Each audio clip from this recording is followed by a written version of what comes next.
Bismillahirrahmanirrahim. Allahumma salli ala Sayyidina Muhammadin Nabil Ummi wa ala alihi wa sahbihi wa barak wa sallim. Here Sir Abdul Karim Diri.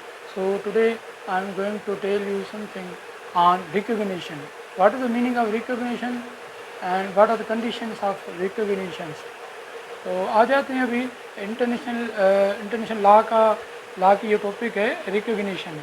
Recognition उसको बोलेंगे it is a process of accepting the legal status of a state. It is international personality of state is called recognition. Recognition उसको बोलेंगे जो international level पे एक state जो already खुद मुख्तार हो दूसरी स्टेट को एक्सेप्ट करे, ये आपका रिकग्निशन है। तो इसके बाद ओपन हो गया, फेनविक हो गया और बहुत सारे जो हैं इसके जो लिस्ट हैं। अभी आ जाते हैं कि एसेंशियल एलिमेंट्स ऑफ स्टेट। एक स्टेट के लिए अगर एक स्टेट दूसरी स्टेट को रिकग्नाइज कर रही है अकॉर्डिंग टू इंटरनेशनल लॉ, फिर ये है कि जो स्टेट खुद मुख्तार होने जा रही है अब उसके लिए कंडीशन कौन सी है, तो उसके लिए 4 कंडीशंस हैं। फर्स्ट ऑफ ऑल उसको पॉपुलेशन हो और गवर्नमेंट हो, सवर्निटी हो और इसके अलावा स्पेसिफिक टेरिटोरी हो। ये 4 चीज़ें हो तभी जाके आप इंटरनेशनल लेवल पे एक स्टेट आपको जो को रिकग्नाइज़ करेगी कि ये अब इंटरनेशनल कम्युनिटी का हिस्सा है।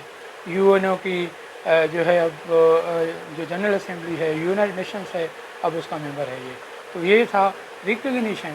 अब इंटरनेशनल लेवल पे कुछ स्टेट्स हैं, किसी को इंटरनेशनल लेवल पर वो एक स्टेट है, एक स्टेट को मानती है, दूसरी स्टेट उसको नहीं मानती, तो फिर ये इशू नहीं है।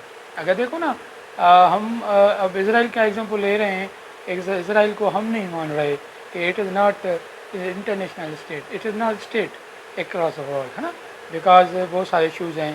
पैलेस्टाइन का जो मेन इशू है फ़लस्तीन का, that is why we don't accept that Israel is a state. इसकी वजह से हाँ और स्टेट है, यूरोप की हो गई, अमेरिका हो गई, वो उसको मान रही है। तो ये आपका ये स्टेट है। जिस तरह हम 1947 में हम आज़ाद हुए कि बहुत सारे ममालिक, जैसे ईरान फर्स्ट था जिसने हमें रिकग्नाइज़ किया था, अफ़गानिस्तान मान ही नहीं रहा था।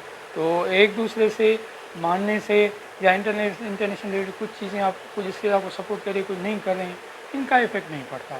शर्त ये है कि अब ये जो चीज़ें हैं ये आपकी जो है 4 कंडीशन हैं स्टेट की, ये आपकी पूरी है।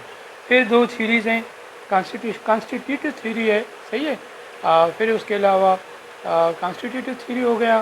कॉन्स्टिट्यूटिव थ्योरी यही कहता है कि जो रिकग्निशन है ये इंटरनेशनल लेवल पे स्टेट बढ़ा रहा है, क्रिएट्स स्टेट, इसकी माने ये ना, ये लिखा हुआ है। फिर आ जाते हैं दूसरा डिक्लेरेटिव स्टेट। डिक्लेरेटिव स्टेट उसको बोलते हैं एक स्टेट की अनाउंसमेंट की जाती है कि अब ये हमारी स्टेट है, ये आपका डिक्लेरेटिव है। इसमें 2 टर्म इस्तेमाल होते हैं रिकग्निशन में, de facto and de jure इस्तेमाल होता है। डी फैक्टो उसको बोलते हैं कि जो it defines that the new state has not acquired sufficient stability, it में टेम्परेरी। बहुत सारी स्टेट हैं जो आपकी आपको नहीं मानती इंटरनेशनल लेवल पे, ये आपकी डी फैक्टो है। जो मान रही हैं आपको रिकग्नाइज कर रही हैं कि ये it is actually recognition, it should be fit for international law permanent, फिर आपका डी यूर हो गया। फिर आ जाता है consequences of non recognition can't be sued case file. फिर नो डिप्लोमेटिक रिलेशंस हो गया, no right to get property situated in the territory of recognition state. ये कुछ कंसिक्वेंसेस ये हैं कि अगर एक स्टेट है वहाँ पे हालात कुछ ख़राब हैं तो वहाँ पे आपको डिप्लोमेटिक रिलेशन भी नहीं करते ना। फॉर एग्जांपल अब देखो इंटरनेशनल लेवल पे बहुत सारे से इसराइल को नहीं हम भी नहीं मान रहे हैं, तो हम ये होगा कि उनके साथ हम डिप्लोमेटिक रिलेशन नहीं रख सकते, ना इधर कोई प्रॉपर्टी ले सकते हैं। तो ये था रिकग्निशन के बारे में। इंशाल्लाह फर्दर कुछ टॉपिक्स रहे इंटरनेशनल लॉ के रह रही हैं। इंटरनेशनल लॉ के बाद हम इंशाल्लाह जेंडर स्टडी शुरू करेंगे। अब ये हमारा 7वां लेक्चर है इंटरनेशनल लॉ पे, that is recognition. Thank you, like and subscribe and further share with friends.